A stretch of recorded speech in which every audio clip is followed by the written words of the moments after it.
फिर से आपके लिए वीडियो लेकर आई हूँ। और हम जो पढ़ रहे थे भारत के विदेशों से संबंध, उसका सेकंड पार्ट है ये। हमने पढ़ा कि कैसे अंतर्राष्ट्रीय संदर्भ देखा, कैसे कि भारत की उत्पत्ति जो हुई थी किस परिवेश में हुई थी, किस माहौल में हुई थी। उसके बाद नेहरू जी की क्या भूमिका रही, गुटनिरपेक्षता क्या थी, और दोनों गुटों से दूरी बनाए रखने में हम कितने कामयाब हुए, ये चर्चा हमने की। आज हम चलते हैं, आगे बढ़ेंगे, चीन के साथ शांति और संघर्ष पर हम बात करेंगे कि चीन के साथ हमारी शांति और संघर्ष कैसे कायम रहा और आज तक जारी है। तो चूंकि चीन हमारा पड़ोसी देश था, भारत सदैव उसको एक अच्छे मित्र की तरह देखता था। उसका मानना था कि ये हमारा पड़ोसी है, ये भी उपनिवेशवाद से पीड़ित है, साम्राज्यवाद से पीड़ित है, तो हमारी जो है हमें एक गहरी मित्रता, एक सद्भाव रखता था। तो चीन जो है 1949 में आज़ाद हुआ, क्रांति हुई, वहाँ पर साम्यवादी और स्वतंत्र हुआ उपनिवेशवाद से। तो सर्वप्रथम भारत ने जो है उसको मान्यता दी, चीन को सबसे पहले मान्यता जो दी अंतर्राष्ट्रीय स्तर पर, वो भारत ही मित्र था। इसी के बाद भारत ने अपेक्षाएं लगाई और लगा कि भाई ये हमारा पड़ोसी है तो इससे हमारे संबंध अच्छे होने चाहिए। किसी का भी होता है, अपने पड़ोस में कोई रहने आता है तो हम उसको पूछने जाते हैं, भाई चाय चाहिए, पानी चाहिए, मांग लेना, कोई भी ज़रूरत हो तो मांग लेना, है ना। सेम वही स्थिति होती है, यहाँ भी हुआ। तो लेकिन हम तो अच्छी सद्भावना रख रहे थे, लेकिन कुछ बातें ऐसी होती हैं तो, और पंचशील सिद्धांतों पर 1954 में पंचशील सिद्धांतों पर हस्ताक्षर हुए भारत और चीन के बीच में। तो ये कहा गया कि एक दूसरे की सीमाओं का उल्लंघन नहीं करेंगे, एक दूसरे पर आक्रमण नहीं करेंगे, संप्रभुता की रक्षा करेंगे, शांति सद्भाव, ये 5 सिद्धांत थे। और हिंदी चीनी भाई भाई का नारा भी चल रहा था उस समय 1955 में। नेहरू जी आश्वस्त थे, लेकिन कहीं ना कहीं सरदार पटेल जो है वो सशंकित थे। उनका कहना था कि हमें इतना भरोसा नहीं करना चाहिए, हमें इतना वो नहीं होना चाहिए, हमें थोड़ा सा ध्यान रखना चाहिए, क्योंकि तिब्बत पर चीन अपना रुख दिखा चुका था। तो सरदार पटेल जी को ऐसा लगता था कि कहीं ये रंग ना बदले हमारे साथ भी, तो हमें इतना आश्वस्त नहीं रहना चाहिए। भारत निश्चिंत थे, नेहरू जी, उनको लगा कि नहीं ये तो मित्र है, ये हमारे साथ ऐसा नहीं करेगा। और जो चीन के साथ हमारी सीमाएं हैं उन पर सैनिक बल न लगाकर हमने अर्ध सैनिक बल लगाया था। तो उतनी संख्या में जो सैनिक तैनाती होनी चाहिए थी वो नहीं थी, अर्ध सैनिक बल लगाए थे, क्योंकि ये तो हमारा मित्र है, मित्र से कैसा खतरा, ऐसा सोच के कुछ ज़्यादा ही आश्वस्त हो गए थे। तो उसी क्रम में भारत चीन के संबंध चल रहे थे, ठीक चल रहे थे, लेकिन क्या हुआ कि ये खटास आ गई और ये सब हुआ। तो चूंकि चीन के मन में तो पहले से ही खोट था, वो ग्रेड की तरह रंग बदलता है, हमारे जो नेहरू जी थे भोले वाले, वो समझ नहीं पाए। तो सबसे पहली जो खटास पड़ी वो 1950 में। सबसे पहले हम बात करें 1949 में, जैसे ही चीन स्वतंत्र हुआ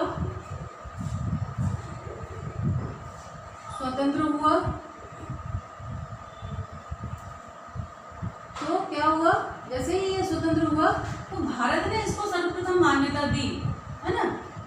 भारत ने सर्वप्रथम इसको मान्यता दी एक देश के रूप में, ठीक है, मान्यता दी। अब क्या हुआ, ये तो हो गया, और 1954 में पंचशील पर सिद्धांत पर वो भी हो गए थे। इसी बीच में 1950 में चीन ने तिब्बत पर कब्जा कर लिया,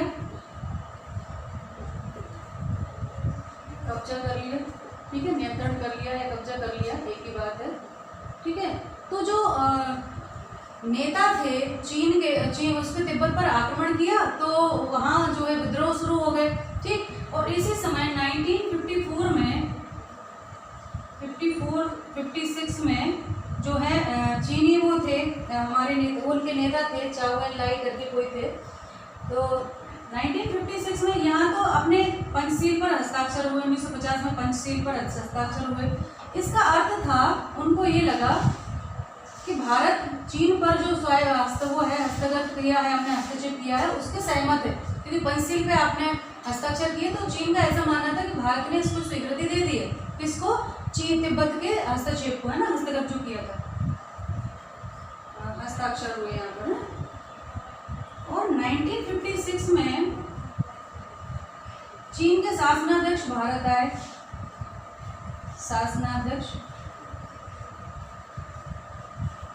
आए, तो जब ये भारत आए तो इसी समय जो दलाई लामा थे, जो उसके पूरे धर्मगुरु थे और तिब्बत का वो कर रहे थे नेतृत्व, तो वो भी भारत आ गए और उन्होंने भारत को अपना रुख को स्पष्ट किया कि देखो इधर तो ये हो रहा है और इधर जो है हमारे ऊपर ये आक्रमण कर दिया। तो चीन ने आश्वस्त किया कि नहीं, तिब्बत को हमने बहुत स्वायत्तता दे रखी है और ऐसा नहीं है कि तिब्बत को अपने आप में एक स्वायत्त क्षेत्र है, पर वो अब हमारे नियंत्रण में है। हमने अपने अंतर्गत तिब्बत को एक स्वायत्त क्षेत्र की संज्ञा दी है। पर तिब्बती लोगों का कहना था कि नहीं, चीन ये झूठ बोल रहा है और हमारे धर्म और संस्कृति जो बिल्कुल अलग है उसको खत्म करके और ये जो है अपना कब्जा जमा रहा है और साम्यवाद का प्रसार कर रहा है। तो 1959 में ये सब हो गया। अब जैसे जैसे 1954-56 में तिब्बतियों ने वहाँ विद्रोह शुरू कर दिया, बहुत अंतर्राष्ट्रीय स्तर पर ये मामला जो है गड़बड़ा गया।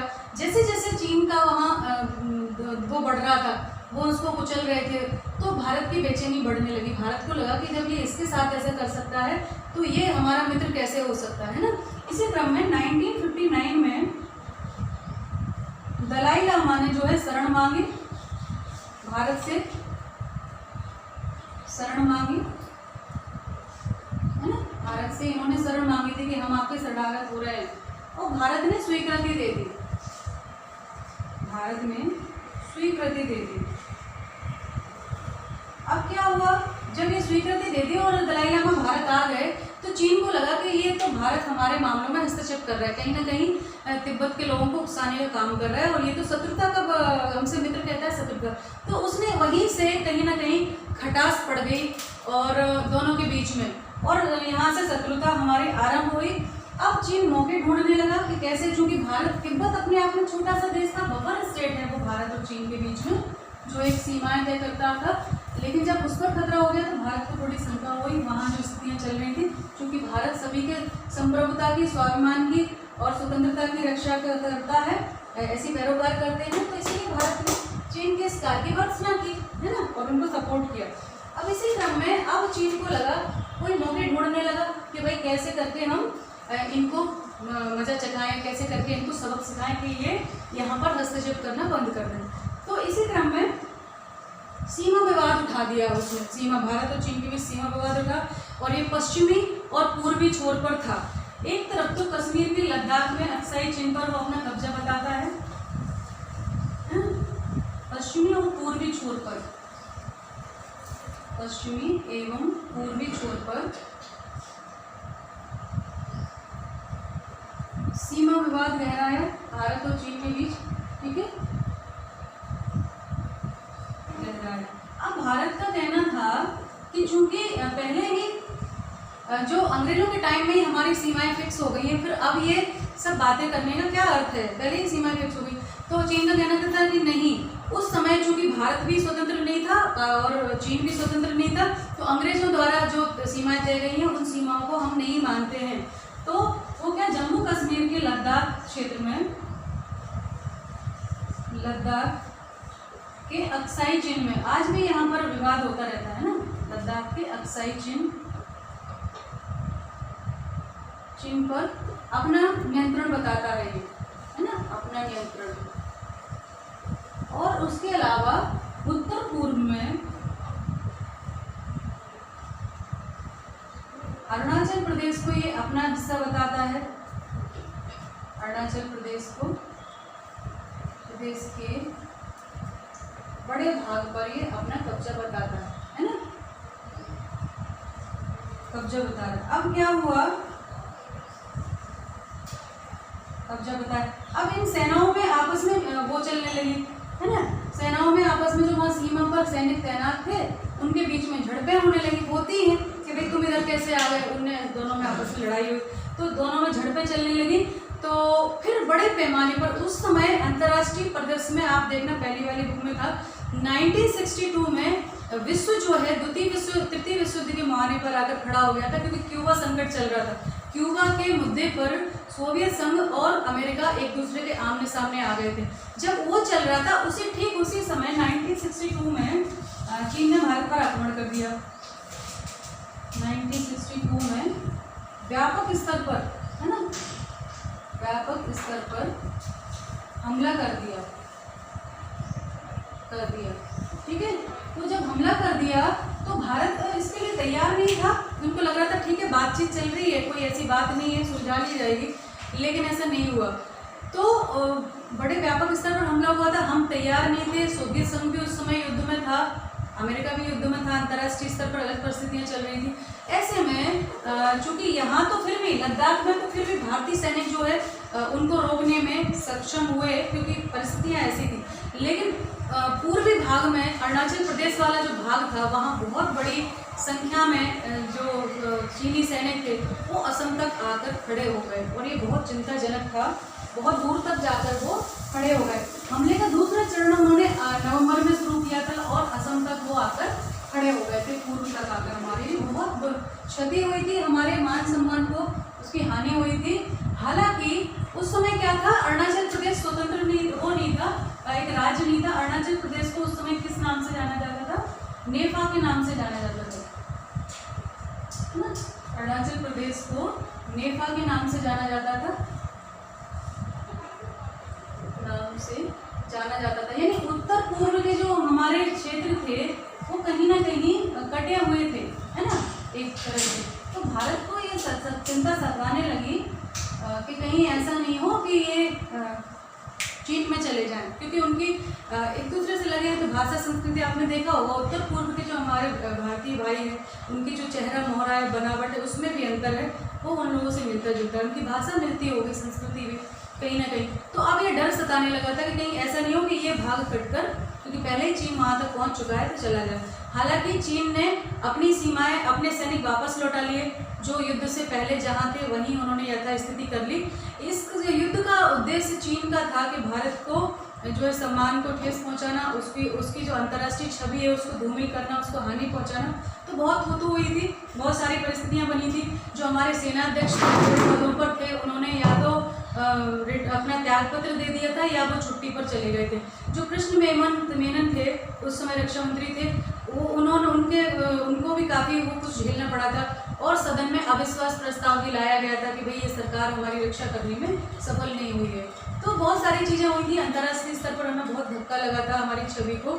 लेकिन भारत अब चेत गया था, भारत को लगा कि अब हमें सोचना चाहिए, ठीक है। तो इसी क्रम में उन्होंने कुछ परिवर्तन किए थे इस युद्ध के बाद। अच्छा, एक चीज़ और हुई थी, 1964 में जो कम्युनिस्ट पार्टी थी वो भी दो भागों में बट गई।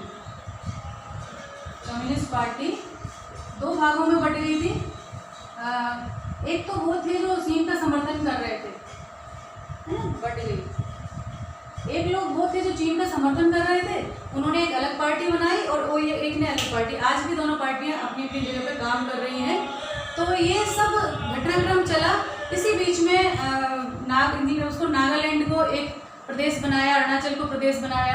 हालांकि मणिपुर और त्रिपुरा अभी भी केंद्र शासित प्रदेश थे, लेकिन फिर भी भारत को लगा कि बहुत सारे काम हमें करने अभी बाकी है उत्तर पूर्व में, क्योंकि अगर ये नहीं किया तो हमारा बहुत बड़ा भाग चीन हड़प हो जाएगा। तो ये सब चल रहा था, और वर्तमान में फिर ये सब चीज़ें चलती रहती हैं। बार बार चलता है, आक्रमण होता है, फिर कुछ चीज़ें थम जाती हैं। करीब 66 तक हमारे इनके साथ कोई संबंध नहीं थे। उसके बाद फिर संबंध शुरू हुए, और वर्तमान में अगर हम बात करें तो भारतीय अर्थव्यवस्था में चीन का एक भारत बहुत बड़ा बाजार है, उसके आर्थिक हित बहुत है। अभी फिर से झड़प हुई वही लद्दाख क्षेत्र में, और वहाँ पर आपने देखा कि कैसे जो पहले कर चुका था चीन, उसको लगा भारत वही है, लेकिन भारत अब वैसा नहीं था। हमने बिल्कुल अपनी सेनाएं वहाँ तैनात की, हमारे वायु सैनिक वहाँ पहुँचे, वायुयान वहाँ पहुँचे, तो वो भी डर गया, और विश्व पूरा समुदाय हमारे फेवर में था। तो 2 किलोमीटर तक उसको अपनी सेनाएं पीछे ले जानी पड़ी। तो ये बहुत बड़ी रणनीतिक कूटनीतिक हमारी, हालांकि भारत मूड में था कि हम 1962 का जो अपना बदला है वो करेंगे और इसको मजा चखाएंगे, और अपनी जो छवि अभी तक धूमिल है उसको फिर से साफ करेंगे। पर वो मौका नहीं आया। चीन तो क्रिकेट की तरह रंग बदलता है, उसने तुरंत पीछे बैकफुट पर चला गया, क्योंकि उसको पता था पूरा विश्व समुदाय इस समय भारत के पक्ष में था, और चीन जो कोरोना के मामले में उसको घेरा गया है, तो वो नहीं चाहता था कि अनावश्यक हो, तो पीछे चला गया। यही होता रहता है, बीच में झड़प होती है, वार्ताएं होती हैं, चलती रहती हैं, आर्थिक हित भी हैं, हमारे व्यापार भी हैं, तो ये सब चलता रहता है। इस प्रकार से वर्तमान समय तक हम देखते हैं कि हिंसा, झड़प और शांति वार्ता के माध्यम से हमारे संबंध है। पर कभी भी भारत जो है 1962 के बाद अब चीन पर भरोसा नहीं करता है।